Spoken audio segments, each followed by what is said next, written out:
ইহুদির বাড়ির গেটে কদম রাখা মাত্র ওই যুবক গ্রাম পাইছে যে আশেকের গ্রাম। দেখেন আশেক যারা হয় গ্রাম পাইছে, উনি ধীরে ধীরে উঠতে পারে না, উঠে বসার চেষ্টা করতেছে। তার বাবা জিজ্ঞাসা করে, বাবা তুমি কেন ওঠার জন্য ছটফট করতেছো? রাহমাতাল লিল আলামিন আমাদের বাড়ি পর্যন্ত আইসা পৌঁছে গেছে। তুমি কি করে দেখতেছো ঘরের দেয়াল বন্ধ? তুমি তো অসুস্থ। আমি দেখতেছি আমার অন্তরের চোখ দিয়ে আমার রাসূল এসে পড়েছে। সুবহানাল্লাহ। ওই ইহুদি ছেলে নারায়ে তাকবীর, নারায়ে রিসালাত, ইয়া রাসূলুল্লাহ, নারায়ে রিসালাত, ইয়া রাসূলুল্লাহ, নারায়ে হায়দারি, নারায়ে গাউসে পাক, ইয়া গাউসুল আযম, নারায়ে গাউসে পাক, ইয়া গাউসুল আযম, নারায়ে আহলে বাইত, নারায়ে আহলে বাইত, আল মাদাদ, নারায়ে আহলে বাইত। আল মাদাদ। আসুন, ওই যুবকটা কি করলো? অসুস্থ হয়ে পড়ে আছে, যে রাহমাতাল লিল আলামিন আমার ঘরের নিকট পর্যন্ত এসে গেছে। আব্বা জান তিনাকে নিয়ে আসেন। আনা হলো। রাহমাতাল লিল আলামিন যখন ঘরের ভিতরে ঢুকলো, তো আমার আশেক কোথায়?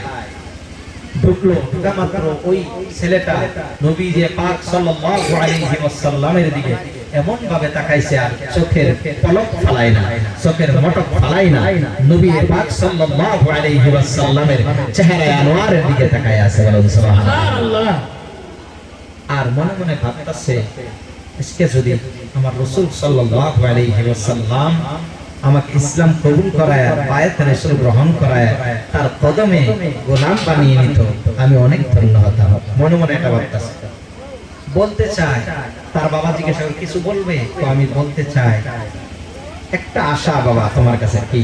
তো তুমি ইজাজত দাও আমাকে, আমি নবী মুহাম্মদুর রাসূলুল্লাহ সাল্লাল্লাহু আলাইহি ওয়াসাল্লামের হাত মুবারকে হাত লাগায় বায়াত রাসূল গ্রহণ করে ইসলাম কবুল করতে চাই। বলে সুবহানাল্লাহ।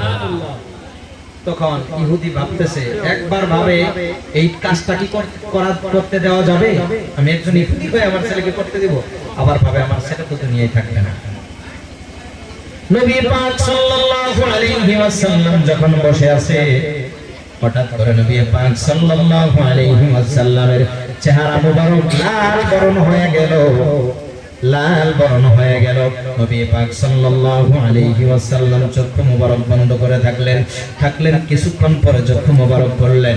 নবী পাক সাল্লাল্লাহু আলাইহি ওয়াসাল্লামের কাছে ওই যুবক হাত মুবারক ধরে বলে, ইয়া রাসূলুল্লাহ, ইয়া হাবিবাল্লাহ, আমি আপনাকে দেখার জন্য অনেক দিন গিয়েছি, কয়েকদিন আপনার খিদমত করার ভাগ্য আমার হয়েছে।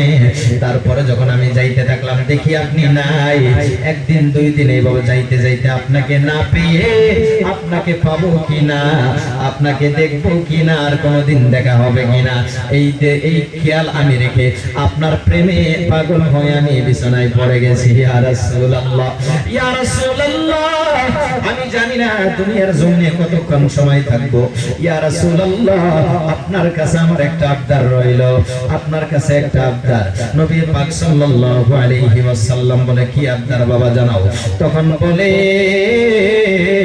ইয়া রাসূলুল্লাহ, আমি ইন্তেকাল হওয়ার পরে আমার কবরের, আমি ইন্তেকাল হওয়ার পরে আমার গোসল, আমার জানাজা কাফন, জানাজা দাফন সবকিছুই আপনি করবেন, আমার কবরের আযাবটা যাতে মাফ হয়ে যায়। আমার নবী বলে, সব পারবো, কিন্তু তুমি একবার পড়ো লা ইলাহা ইল্লাল্লাহ মুহাম্মাদুর রাসূলুল্লাহ সাল্লাল্লাহু আলাইহি ওয়াসাল্লাম। ওই যুবক তালমারু করতে শুরু করলো। তখন তার আব্বা জিজ্ঞাসা করে, কি বলতে চাও? ওই আব্বা, আমি চাই নবী রাহমাতাল লিল আলামিনের হাত মুবারকে হাত লাগায় বায়াত রাসূল গ্রহণ করে কলিমা শরীফ পড়ে মুসলমান হইতে চাই। বাবা, এটাই তোমার কাছে আমার শেষ আশা। এই কথা বলা মাত্র তিনার বাবা বলল, হ্যাঁ হ্যাঁ, যাও, তোমাকে ইজাজত দিয়ে দিলাম। ওই ইহুদি সন্তানটা নবী পাক সাল্লাল্লাহু আলাইহি ওয়াসাল্লামের হাত মুবারক ধরে কলিমা শরীফ পড়ে ইসলাম বায়াত গ্রহণ করে ইসলাম কবুল করা মাত্র তার জান হযরত আজরাইল আলাইহিস সালাম কবুল করে কবজ করে নিলেন। বলেন সুবহানাল্লাহ। বায়াত রাসূল গ্রহণ করে কলিমা পড়ে, কলিমা পড়ানোর পরে নবী পাক সাল্লাল্লাহু আলাইহি ওয়াসাল্লাম ঘর থেকে জাস্ট বের হয়েছে, কারণ নবী পাক সাল্লাল্লাহু আলাইহি ওয়াসাল্লামের চক্ষু মোবারকের সামনে, নবী পাক সাল্লাল্লাহু আলাইহি ওয়াসাল্লামের সামনে নবীর উম্মতের জান কবজ করার সাহস করে না আজরাইল আলাইহিস সালাম, কারণ নবীজি ওই কষ্ট সহ্য করতে পারে না। বলেন সুবহানাল্লাহ। ঘর থেকে বের হওয়া মাত্র ওই ছেলেটা ইসলাম কবুল করার পরে নবীজি ঘর থেকে বের হয়ে চলে আসলেন। আসা মাত্রই ওই ছেলের জান কবজ করে নিলেন হযরত আজরাইল আলাইহিস সালাম। ওই ছেলের মওত হইল মুমিনের মওত। বলুন সুবহানাল্লাহ। এই কথা আমরা খেয়াল রাখতে হবে। একজন ইহুদি যদি নবীকে ভালোবাসে ঈমান নসিব হয়, আমার নবী বলে আমি নবীকে এবং আমার আহলে বাইতকে কেউ যদি ভালোবাসে, সেই ব্যক্তি যদি বেঈমান হয়, মওতের আগে একবার হইলো সেই ইমানদার হয়ে মরবে। বলুন সুবহানাল্লাহ। তার বর্ণনা আমার আপনার নবী দিয়েছে, ওয়াম্মা তাআলা ওয়াম্মা তাআলা হুব্বি আলি মুহাম্মাদিন সাল্লাল্লাহু আলাইহি ওয়াসাল্লাম মাতা মুমিনা। যে ব্যক্তি আমি নবী এবং আমার আহলে বাইতকে ভালোবেসে মারা গেল, ওই ব্যক্তি মুমিন হয়ে মারা গেল। বলুন সুবহানাল্লাহ। আজকে এইখানে উপস্থিত হয়েছেন আওলাদুর রাসূল বাবা জহিরউদ্দিন বগদাদী, নূর বাবা জহিরউদ্দিন বগদাদী মাদ্দাজিলুল আলিয়া ওয়ান নূরানী, জিনার চেহারা নূরানী, যিনি নূরি খানদান, যিনি হচ্ছেন নূরি ঘরানা। হুজুর আলা হযরত আশ-শাইখ মুহাম্মদ রাজা খান ফাজিল বরেলভী রাদিয়াল্লাহু তাআলা আনহু বলে, তেরে নসলে পাক মে হে বাচ্চা বাচ্চা নূর কা, या रसूल अल्लाह तेरे नस्ले पाक में है बच्चा बच्चा नूर का, तू ही ऐने नूर तेरा सब घराना नूर का। या रसूल अल्लाह আপনি তো নূর, আপনি নূর, কিন্তু আপনার ঘরানা, আপনার বংশ, আপনার বংশের ভিতরে প্রত্যেকটা আপনার খানদানের প্রত্যেকটা আপনার নওয়াজের ভিতরে, আপনার আওলাদের ভিতরে, সবার ভিতরে বাচ্চা বাচ্চা একটু একটু আপনার নূরের অংশ রয়েছে। তিনারা নূরি। বলেন সুবহানাল্লাহ। ইয়া রাসূলুল্লাহ আপনি তো নূর, আপনার খানদান নূরের। বলেন সুবহানাল্লাহ।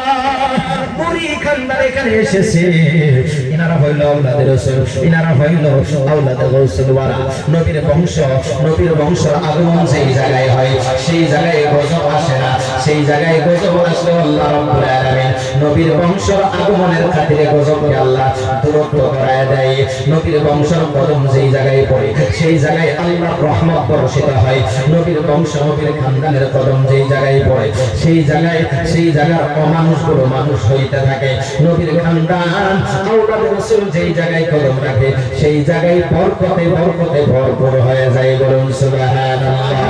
হযরত সুনাইদ বুখারী রাদিয়াল্লাহু তাআলা আনহু অনেক বড় পালোয়ান ছিলেন। তিনার সাথে কুস্তি করে কেউ পারতো না, তিনার সাথে কেউ লড়াই করে পারতো না। তিনি এত বড় পালোয়ান ছিলেন, তিনি কোনোদিন কোনো ময়দানে হার মানেন নাই।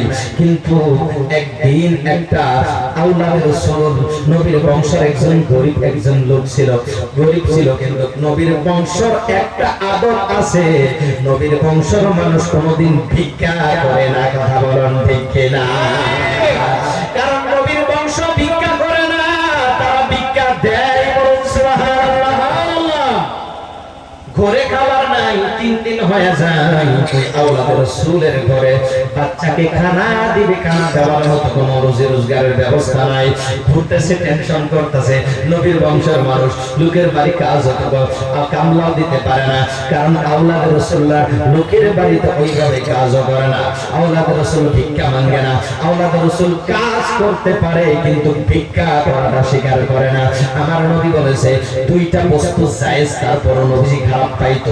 একটা হইল বিবাহ করে বউকে তালাক দেওয়া, এটা জায়েজ, কিন্তু নবীজি পছন্দ করতো না। বউ তালাক দেওয়াটা নবীজি বেশি বেশি খারাপ পাইতো। আমার নবীজি আরেকটা কথা বলছে যে আমাদের ভিতরে বর্তমান সময়ে দেখা যায় খালি কালেকশন কালেকশন কালেকশন আছে না, হাত পাতে বারে বারে রেগুলার হাত পাতা হয়।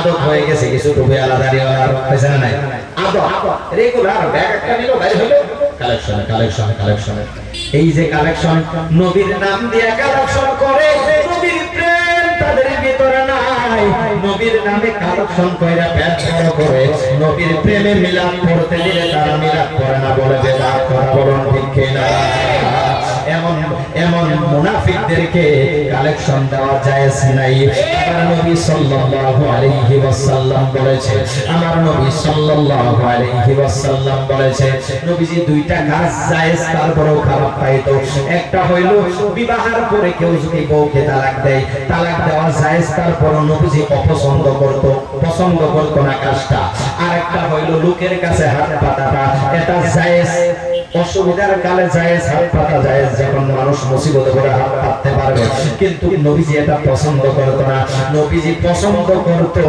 ভিক্ষা দেওয়াটা নেওয়াটা না বলুন সুবহানাল্লাহ ওই নবীর খানদান আওলাদে রাসূল 3 দিন হয়ে যায় নিজের সন্তানের মুখে খানা দিতে পারে না ওরকম ভালো কোনো কাজও পাই না কারণ নবীর বংশের মানুষের কাছে হাত পাতে না কারণ তারা হইল বাদশাহ খানদানি বাদশাহ জিনারা বানাই তিনারা হইল আওলাদে রাসূল বলেন সুবহানাল্লাহ এবার ওই আওলাদে রাসূল যাইতে দেখে একটা মাঠে সাইনবোর্ড মারে দেওয়া হয়েছে যে লড়াই হবে জুনাইদের বুগদাদির সাথে বাগদাদের ঘটনা এটা বাগদাদের ঘটনা কারণ বাগদাদের ভিতরে আওলাদে রাসূল বেশি সুবহানাল্লাহ ইরাকের ভিতরে বাগদাদের ভিতরে এগুলো জায়গায় আওলাদে রাসূল বেশি রয়েছে বলুন সুবহানাল্লাহ বাগদাদি আজকে যিনি আসছেন তিনি বাগদাদি হয় বলুন সুবহানাল্লাহ তিনি গাউসিয়া হয় তিনি কাদরি হয় এই বাগদাদ শহরের ভিতরে অনেক বড় কুস্তি লড়াই হবে লড়াইয়ের ভিতর ওখানে সাইনবোর্ড মেরে দেওয়া হয়েছে জুনাইদ বুগদাদির সাথে কেউ যদি লড়াই করে জিততে পারে তাকে এত টাকা ইনাম দেওয়া হবে এত পুরস্কার দেওয়া হবে তখন ওই আওলাদ রাসূল ভাবতে লাগলো আমার সন্তানের মুখে তো 3 দিন হয়ে যায় খানা দিতে পারি না আমি তো মানুষের কাছে হাত পাততে পারতেছি না কারণ আমার বংশ হইল নবীর বংশ আমি হইলাম আওলাদ রাসূল বলেন সুবহানাল্লাহ তখন ভাবলো জুনাইদের সাথে আমি লড়াই করব জুনাইদ এত বড় পালোয়ান জুনাইদ বুগদাদির সাথে কেউ লড়াই করতে রাজি হয় না যেই লড়াই করতে যায় সেই ফিনিশ হয়ে যায় কিন্তু আওলাদে রাসূল তো আওলাদে রাসূলের মর্যাদা অনেক উঁচু আওলাদে রাসূল বলতে লাগলো যে আমি লড়াই করব জুনাইদের সাথে লোকে বলতে লাগলো লোকে প্রশ্ন করতে লাগলো কে লড়াই করবে মানুষটাকে একটু দেখে নেই অনেকে প্রশ্ন করে যে কে আপনি হ্যাঁ আমি কিন্তু উনি পরিচয় দেয় না যে উনি নবীর বংশের মানুষ সুবহানাল্লাহ উনি পরিচয় দেয় নাই গোপন করে রেখেছে লোকেরা ভাবতেছে জুনাইদ এত বড় পালোয়ান আপনি কি করে জুনাইদের সাথে লড়াই করবেন জুনাইদের সাথে লড়াই করা আপনি পারবেন নাকি আপনি লড়াই করতে আসেন না জীবন দিতে আইছেন ওই আওলাদ রাসূল বলে ওটা পরে বোঝা যাবে সুবহানাল্লাহ বলুন সুবহানাল্লাহ তখন রেডি হয়ে গেছে খেলার মাঠে সব রেডি এখন খালি খেলা শুরু হবে এর পূর্বে জুনাইদের বুগদাদি একটা আওয়াজ দিছে জুনাইদের বুগদাদিকে ডাক দিছে আওলাদে রাসূল কানে কানে বলছে জুনাইদ আমি নবীর বংশের একজন সাইয়্যিদ জাদা আমি আসছি তোমার সাথে লড়াইয়ের জন্য অন্য কিছু বলে নাই খালি বলছে আমি নবীর বংশের লোক আমি সাইয়্যিদ হয় আমি আলে রাসূল হয় বলেন সুবহানাল্লাহ এই কথা শোনার সঙ্গে সঙ্গে জুনাইদ বুগদাদি অনেক ঈমানওয়ালা ছিল নবীর আহলে বাইতকে অনেক ভালোবাসতো সে নিজে দুর্বল হয়ে গেল ওই টাইমে নিজে দুর্বল অনুভূতি করলো কারণ আওলাদে রাসূলের সাথে বেয়াদবি করলে ঈমান থাকবে না লড়াই তো দূরের কথা আওলাদ আওলাদের রাসূলের সাথে একটা কথাও যদি বেয়াদবি হয় আমার ঈমান নষ্ট হয়ে যাবে। আমি আর কি করব? কারণ জুনায়েদ বুগদাদি আরেকটা টেনশন করতেছে, ওই টাইমের ওই সময়ের গভর্নমেন্ট জুনায়েদ বুগদাদিকে অনেক টাকা দরমাহা দেয়, খাবার যত কিছু লাগে সমস্ত বহন করে জুনায়েদ বুগদাদি। জুনায়েদ বুগদাদি যদি হেরে যায় দরমাহাও পাবে না, স্যালারিও পাবে না, এই চিন্তাও করে আবার এটাও করে। জুনায়েদ বুগদাদি ভাবতে লাগলো কিসের দরমাহা, কিসের স্যালারি, আমার স্যালারি লাগে না, দরমাহা লাগে না। যেই নবীর ওসিলায় আমি জুনায়েদ বুগদাদি দুনিয়ার জমিনে আইছি, যেই নবীর ওসিলায় কোরআন পেয়েছি, হাদিস পেয়েছি, যেই নবীর ওসিলায় দ্বীন পেয়েছি, ইসলাম পেয়েছি, সত্য পেয়েছি, সততা পেয়েছি, সেই নবীর আওলাদের সাথে আমি যুদ্ধ করতে পারবো না। সেই নবীর আওলাদকে আজকে আমি জিতাইয়া দিব। আমার মান সম্মান আমি দুনিয়ার সাথে মিশাইয়া দিতে রাজি, কিন্তু আওলাদের রাসূলের শরীর মোবারকে আমি আঙ্গুল ছোঁয়াইতে রাজি না। বলেন সুবহানাল্লাহ। এই কথাটা আমরা একটু ভাবতে লাগবে যে আওলাদ রাসূলের দাম কত। জুনায়েদ বুগদাদি আপনার আমাদের মতো মুসুবুসু কেউ ছিল না, অনেক বড় পালুয়ান ছিল, লক্ষ লক্ষ টাকা, লক্ষ লক্ষ রিয়াল তিনি পাইতো দরমাহা। তারপর সব বাদ দিয়া নবীর আহলে বায়তের প্রেমে, নবীর বংশের প্রেমে পাগল হয়ে সবকিছু বিলীন করে দিল। আপনার আমাদের মতো মানুষকে এটা সম্ভব, জুনায়েদ বুগদাদি সম্ভব করেছে, আজকে সেটা দেখে আমরা সম্ভব হইতে হবে। সেই কাহিনী, সেই ওকিয়া দেখে আমরাও সেইভাবে আমরা পাগল হইতে হবে আলে রাসূলের জন্য। জুনায়েদ বুগদাদির ময়দানে নামছে একদম দুর্বলের মতো, এত বীরবল পালওয়ান, কিন্তু শরীর ছাইড়া দিয়া এমন ভাবে তিনি নামছে, মাথা বানিছো করে অন্যদিন সিংহের মতো দাঁড়া যায়। আজকে যখন নাকি ওই জুনায়েদ বুগদাদির সাথে আওলাদ রাসূলের সাথে নাকি যখন খেলা হবে, ওই মাঠে নামছে জুনায়েদ বুগদাদি, মাথা উঁচু করে না, মাথা হেড করে, কারণ আওলাদ রাসূল ময়দানের ভিতরে আছে। বলেন সুবহানাল্লাহ। খেলা শুরু হয়ে গেল, জুনায়েদ বুগদাদি কিছু করলো না। জুনায়েদ বুগদাদির শরীরের ভিতরে আওলাদ রাসূল খালি একটু টাচ করা মাত্র, আওলাদ রাসূল টাচ করেছে খালি, জুনায়েদ বুগদাদি জমিনের ভিতরে নিজে পড়ে গেছে। বলেন সুবহানাল্লাহ। নিজেকে আত্মসমর্পণ করে দিয়েছে যে আমি হেরে গেলাম, নিজে হার মানিয়ে আওলাদ রাসূল, নবীর বংশ, নবীর আহলে বায়তের সম্মান ওই ময়দানের ভিতরে উঁচু করে অনেক টাকার ইনাম আওলাদ রাসূলের হাতে উঠায়া দিল। একটু জোরে বলুন সুবহানাল্লাহ। যখন নাকি এই ইনামটা উঠায়া দিল, দেওয়ার পরে তিনাকে জুনায়েদ বুগদাদির চাকরি ক্যান্সেল হয়ে গেল। জুনায়েদ, তোমাকে এত টাকা দেওয়া হয় মাসের স্যালারি, তোমাকে এত খাবার দেওয়া হয়, অনেক টাকা খরচ করে খাওয়ানোর ব্যবস্থা করে দেওয়া হয়, তুমি হেরে গেছো, আজকে থেকে তোমাকে আর বেতন দেওয়া হবে না, তোমাকে আমার দরবারে রাখা হবে না। জুনায়েদ বুগদাদি কয় আমি সবটাতে রাজি, কিন্তু নবীর বংশকে নারাজ করার জন্য আমি রাজি না। নবীর বংশকে খুশি করার জন্য প্রয়োজন আমি জুনায়েদ বুগদাদি একটা চাকরি কেন, আমি আমার মা বাবা, আমার ফ্যামিলি সবকিছুই নবীর প্রেমে, নবীর আহলে বায়তের প্রেমে কুরবান করতে রাজি। বলুন সুবহানাল্লাহ। জুনায়েদ বুগদাদি রাদিয়াল্লাহু তাআলা চাকরি শেষ হয়ে গেল, যখন হার খেয়ে গেলেন, হার খেয়ে আওলাদ রাসূলের সম্মান বাড়ায় দিল, নবীর বংশ সম্মান বাড়ায়, নবীর বংশের ফ্যামিলির বাচ্চাদের মুখে খানা উঠায় দেওয়া হলো। খানা এদিকে আওলাদ রাসূল খুশি হয়ে জিতে টাকা নিয়ে ইনাম নিয়ে বাড়িতে ফিরলো, বাড়িতে গিয়ে আওলাদ রাসূলের মুখে খানা দিল। জুনায়েদ বুগদাদি রাতে শুয়ে গেল, এদিকে চাকরি ক্যান্সেল হয়ে গেল, নিজের ঘরের ভিতরে গিয়ে যখন শুয়ে ভাবতে লাগলো জীবনের সবকিছু বিলীন করে দিলাম নবীর বংশের ভালোবাসায়, আওলাদ রাসূলের ভালোবাসায়। আমি নবীর বংশের প্রেমে থাকতে চাই। আমার আর মোটা অঙ্কের কোনো বেতনের প্রয়োজন হয় না, স্যালারির প্রয়োজন হয় না। যেই নবীর উসিলায় গোটা কায়নাত আল্লাহ সৃষ্টি করেছে, যেই নবীর আহলে বায়তের উসিলায় গোটা কায়নাত আল্লাহ সৃষ্টি করেছে, ওই নবীর বংশের জন্য আমি কুরবান হয়ে যাইতে রাজি। এই কথা বলে কেঁদে কেঁদে যখন ঘুমায় গেলেন, ঘুমের ঘরে রাহমাতাল লিল আলামিন হাজির হয়ে ডাক দিয়ে বলে, হে জুনায়েদ বুগদাদি, কুম কাম কানামু ইয়া জুনাইদে বাগদাদি। এই জুনাইদে বাগদাদি তুমি উঠো, আর কতই ঘুমাইবা, আমি রাসূল তোমার ঘরে হাজির হয়ে গেছি। বলেন সুবহানাল্লাহ, একটু জোরে বলুন সুবহানাল্লাহ। কি হাত তুলে বলুন ইয়া রাসূলুল্লাহ। জুনাইদে বাগদাদি লাফ দিয়ে উঠে দাঁড়ায়, দেখে রাসূল পাক সাল্লাল্লাহু আলাইহি ওয়াসাল্লামের চেহারা মোবারক। জুনাইদে বাগদাদি দেখলেন, জুনাইদে বাগদাদি নবী পাক সাল্লাল্লাহু আলাইহি ওয়াসাল্লামের কাছে অতি নত হয়ে বলতে লাগলো, ইয়া রাসূলুল্লাহ, আপনি আমার ঘরে, আমি এই গুনাহগারে, এই গরীবের ঘরে আপনি কি করে আসলেন? আমার নবী বলে, ও জুনাইদে বাগদাদি, আজকে তুমি আমার বংশের একজন আমার আল্লাহকে খুশি করো নাই, স্বয়ং আমি নবীকে তুমি খুশি করেছো, আমার আল্লাহ তোমার উপরে রাজি হয়ে গেছে। বলো সুবহানাল্লাহ। ও জুনাইদ,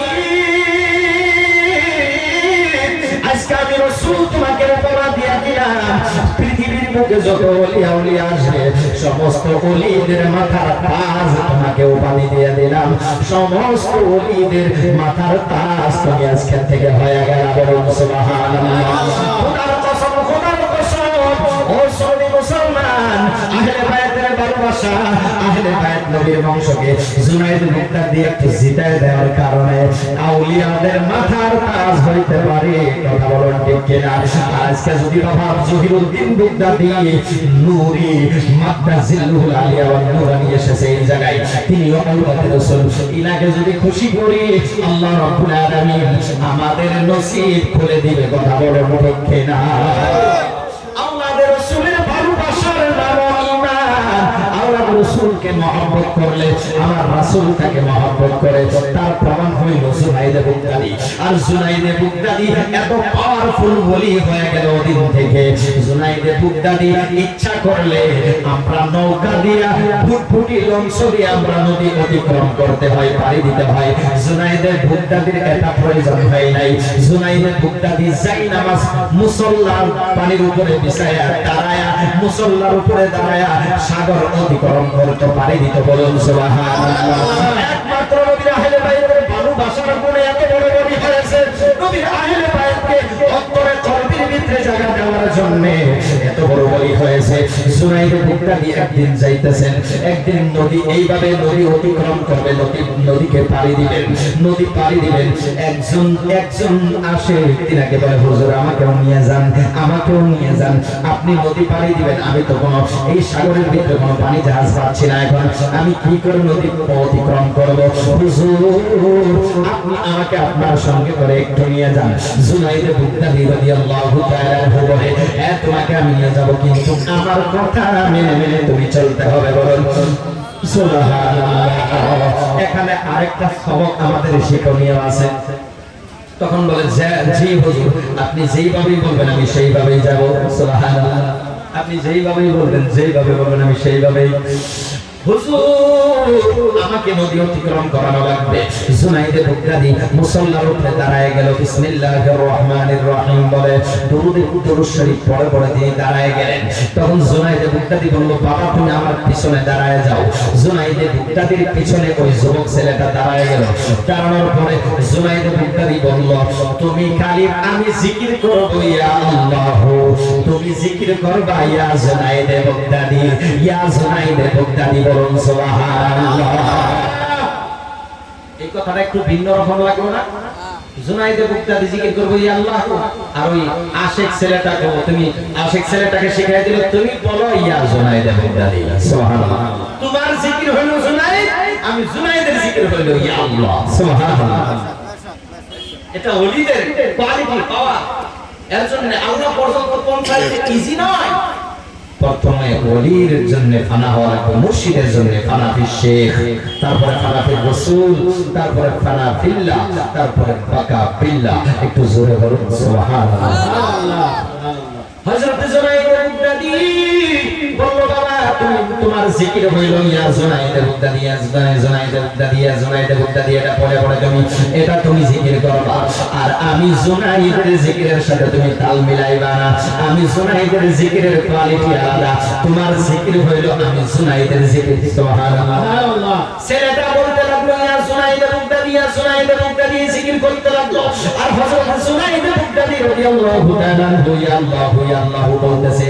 আর ওই মুসল্লা পানি জাহাজের মতো স্পিড নদীর উপর দিয়া সাগরের উপর দিয়া যাইতে আছে। বলুন সুবহানাল্লাহ। এটা জুনাইদে বুগদাদির পাওয়ার। একমাত্র আওলাদে রাসূলকে খুশি করার জন্য যাইতে যাইতে একটু নদীর ভিতরে যখন নাকি সাগরের মাঝামাঝি পেয়ে গেছে, শয়তান হাজির হয়ে গেছে। শয়তান পিছন থেকে ডাক দিয়ে বলে, ওই যুবক, তুমি জুনাইদের জিকির করিও না। তুমি জুনাইদের জিকির কেন করতাছ? তুমি যেই জুনাইদের জিকির করতাছ, জুনাইদ তো আল্লাহর জিকির করতেছে, তুমিও আল্লাহর জিকির করো। যখন ওই ছেলে আল্লাহর জিকির করে, ছেলে বারবার ডুবে যায়। জুনাইদে বুগদাদি বলে, আমি জুনাইদের জিকির কর, আমি আল্লাহর জিকির করতেছি, আমি জুনাইদের জিকির কর। এর জন্য মুর্শিদের লাইনটা একটু আলাদা ধরনের হয়। প্রথমে মুর্শিদের নামে তওজব করতে হয়, ফানা ফিশের হওয়া লাগে, মুর্শিদের প্রেমে ফানা হওয়া লাগে। তারপরে মাকাম মুর্শিদে দিয়ে দিবে ফানাফির রাসূলে। যখন ফানাফির রাসূলে মাকাম পৌঁছে যাবে, ফানাফির রাসূল থেকে ফানাফিল্লাহ মাকাম পৌঁছে যাবে, ফানাফিল্লাহ থেকে পাকাবিল্লাহ যখন পৌঁছে যাবে, আপনি মানুষটা অমর হয়ে যাবেন। জমিন মেলি नहीं होती, ज़माने मेला नहीं होता, ज़मीन मेली नहीं होती, ज़मन मेला नहीं होता। मोहम्मद के गुलामों का कफन मेला नहीं होता, मोहम्मद के गुलामों का कफन मेला नहीं होता। या अल्लाह या अल्लाह अल्लाह ला इलाहा